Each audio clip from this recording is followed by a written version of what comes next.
Good morning.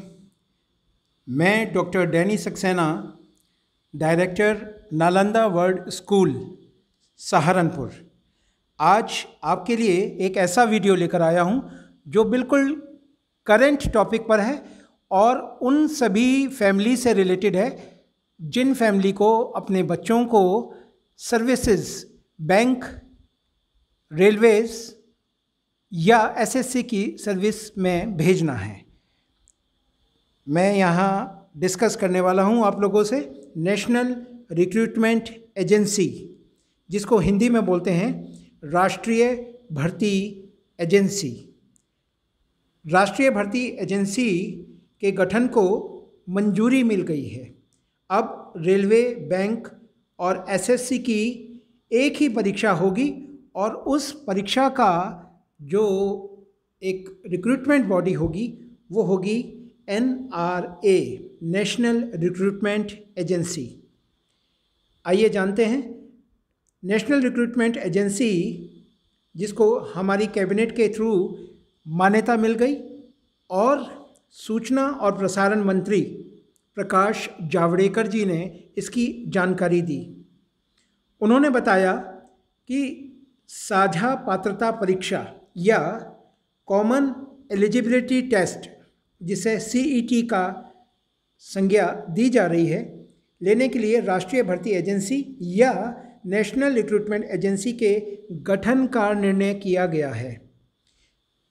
Prakash Javadekar जी ने 2 दिन पहले ये ब्रीफिंग करी और ब्रीफिंग करके ये बताया कि पहले लगभग 20 ऐसी एजेंसियां थीं जो कि बैंक, एसएससी या रेलवेज़ की परीक्षाएं आयोजित किया करती थी। अब सिर्फ और सिर्फ एक ही एजेंसी, जिसे NRA का नाम दिया जा रहा है, वो इन परीक्षाओं को आयोजित करेगी और इसके लिए बहुत सारी ऐसी सुविधाएं भी हैं इसके माध्यम से जो मिलने वाली हैं उम्मीदवारों को, जैसे कि अपने गृह जनपद से बाहर जाने पर एक सुविधा मिल रही है। अब उम्मीदवारों को उनके ही गृह जनपद पर ये परीक्षा का एक लाभ मिलने वाला है, जिसके माध्यम से अब बहुत ही सरलता से अपने लक्ष्य को, अपने फोकस को प्राप्त कर सकते हैं सभी बच्चे, सभी उम्मीदवार। अब उम्मीदवारों को वर्ष 2021 से बैंक, रेलवे और एसएससी में चयन के लिए एक ही परीक्षा देनी होगी, सिर्फ और सिर्फ एक ही परीक्षा। यहाँ मैं थोड़ा सा एक्सप्लेन करना चाहूँगा। पहले अगर कोई उम्मीदवार बैंक में, एसएससी में या रेलवेज़ में अपना सिलेक्शन चाहता था तो उसको पहले प्रीलिम्स एग्ज़ाम देना पड़ता था, प्रीलिम्स के बाद मेन एग्ज़ाम और उसके बाद इंटरव्यू। तो अगर तीनों में उसको अपनी पात्रता सिद्ध करनी है तो 3 बार प्रीलिम्स देना पड़ता था, जबकि अब ये संभव हो पाया है कि सिर्फ और सिर्फ एक ही बार प्रीलिम्स देकर एक उम्मीदवार एसएससी की भी मुख्य परीक्षा दे सकता है, बैंक की भी मुख्य परीक्षा दे सकता है और साथ साथ रेलवे की भी परीक्षा दे सकता है। कॉमन एलिजिबिलिटी टेस्ट में प्राप्त होने वाले अंकों की वैधता 3 वर्षों की होगी।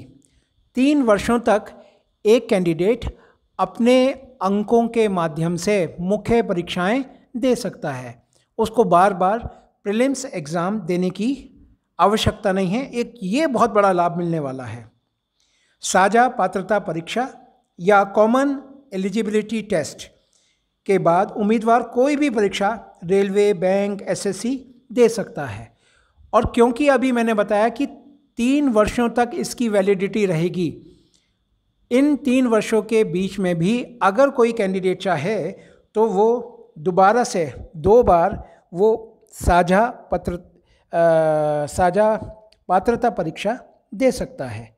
जैसा कि आप चित्र के माध्यम से देख रहे हैं, 1 वर्ष में ये 2 बार आयोजित की जाएगी। अगर किसी कैंडिडेट के 40 नंबर आए 100 में से और उसको लगता है कि नहीं वो और भी ज़्यादा ला सकता है, तो वो एक ही वर्ष में 2 बार आयोजित होने वाली परीक्षाओं में से दूसरी वाली परीक्षा में भी बैठकर अपने अंकों में सुधार कर सकता है। साझा पात्रता परीक्षा के प्रश्न पत्र अब 12 भाषाओं में होंगे। भविष्य में यह 22 भाषाओं में भी आयोजित होंगे। मैं यहाँ पर ये बताना चाहूँगा आप लोगों को कि अभी तक जो रेलवेज़, एसएससी या बैंक की परीक्षाएं होती हैं वो सिर्फ 2 ही लैंग्वेजेस में होती हैं, परंतु कॉमन एलिजिबिलिटी टेस्ट जो 2021 से लागू होगा, अब इनमें 12 भाषाओं में ये प्रश्न पत्र पूछे जाएंगे। इसके साथ साथ आने वाले भविष्य में ये भाषाएं बढ़कर सभी कॉन्स्टिट्यूशनल जो लैंग्वेजेस हैं 22 की 22, वो सभी लैंग्वेजेस के अंतर्गत इन परीक्षा के प्रश्न पत्रों को रखा जाएगा। अब परीक्षाओं के लिए उम्मीदवारों को एक ही बार फॉर्म भरना पड़ेगा। प्रीलिम्स के लिए एक ही बार एग्ज़ाम देना पड़ेगा प्रीलिम्स के लिए, और उनकी फ़ीस भी एक ही बार होगी। आने जाने का किराया भी उनको बार बार नहीं देना पड़ेगा। जैसे मैंने बार बार पीछे भी बताया आपको कि अगर रेलवे, बैंक और एसएससी तीनों में compete करना चाहता है कोई भी उम्मीदवार, तो उसको 3 बार फीस देनी पड़ती थी और 3 बार अलग अलग बार उसको अलग अलग जनपदों में परीक्षा देने जाना पड़ता था। परंतु अब क्योंकि एक ही बार फीस देनी पड़ेगी और जनपद भी गृह जनपद होगा, तो निश्चित रूप से अगर हम देखें तो इसमें उम्मीदवारों का पैसा भी कम खर्च होगा। अब परीक्षाओं के लिए उम्मीदवारों को एक ही बार फॉर्म और एक ही बार जब फीस देनी होगी तो बार बार उसको बाहर भी नहीं जाना पड़ेगा। आना और जाना इन दोनों में बहुत पैसा बर्बाद होता है, और कहीं ना कहीं अगर हम देखें न सिर्फ उम्मीदवारों का बल्कि राष्ट्र का एक बहुत बड़ा मॉनेटरी फंड इसमें सेव होने जा रहा है। आगे देखते हैं। उम्मीदवार साझा पात्रता परीक्षा कॉमन एलिजिबिलिटी टेस्ट में आने वाले अंकों में भी सुधार कर सकता है। जैसा कि मैंने बताया, वर्ष में 2 बार ये परीक्षाएं आयोजित की जाएंगी। अगर वो चाहे तो 1 वर्ष में 2 बार और 2 वर्ष में 4 बार इनमें बैठकर अपने अंकों में बार बार सुधार कर सकता है। एक सबसे बड़ी बात जो इस एग्ज़ाम्स की आ रही है वो ये कि समय की भी बचत होगी। अभी इन परीक्षाओं में लगभग 18 माह का समय लगता है, जबकि अब कॉमन एलिजिबिलिटी टेस्ट के माध्यम से समय भी कम लगेगा। साझा पात्रता परीक्षा या कॉमन एलिजिबिलिटी टेस्ट की परीक्षा के कारण 5% परीक्षा देने वालों की संख्या भी घट सकती है, क्योंकि अब उनको सिर्फ और सिर्फ एक ही बार प्रीलिम्स के एग्ज़ाम में बैठना है। इसलिए ये अनुमान लगाया जा रहा है कि जितने भी उम्मीदवार हैं उनकी संख्या लगभग 5% घट भी सकती है। साझा पात्रता परीक्षा की आरंभ में 1000 परीक्षा केंद्र और 117 जिलों में संपादित की जाएगी, और आने वाला जो लक्ष्य है वो इससे भी बड़ा होगा। कहने का मतलब ये है कि इंडिया के जितने भी ज़िले हैं सभी ज़िलों में ये परीक्षाएं आयोजित की जाएंगी। ये एक बहुत बड़ा लाभ उम्मीदवारों को मिलने जा रहा है। एक और इसकी ख़ास बात यह है कि कॉमन एलिजिबिलिटी टेस्ट की परीक्षाएं पूरी तरह से कंप्यूटराइज्ड होंगी, और कंप्यूटराइज्ड होने की वजह से समय समय पर कुछ ऐसे कम्युनिकेशन जो क्लासरूम में होते थे, अब वो कम्युनिकेशन गैप भी नहीं रहेंगे क्योंकि परीक्षाएं कंप्यूटराइज्ड होंगी। साझा पात्रता परीक्षा एक ही होगी, पर इसके स्तर योग्यता के आधार पर निर्धारित किए जाएंगे। एक ही होगी का मतलब ये होगा कि अगर कोई एक कैंडिडेट जिसका नाम ए है वो बैंक में जाना चाह रहा है, बी कैंडिडेट रेलवेज़ में जाना चाह रहा है, सी एसएससी में जाना चाह रहा है, तो उनके लिए करिकुलम एक ही होगा। एक ही जैसे करिकुलम के माध्यम से उनको अपनी प्रीलिम्स परीक्षाओं को पास करना पड़ेगा, और पास करने के बाद आगे अपने अपने अलग अलग जो भी डिपार्टमेंट में वो जाना चाहते हैं, बैंक, रेलवे या एसएससी, उसके आधार पर उनको आगे मेन एग्ज़ाम्स देना होगा।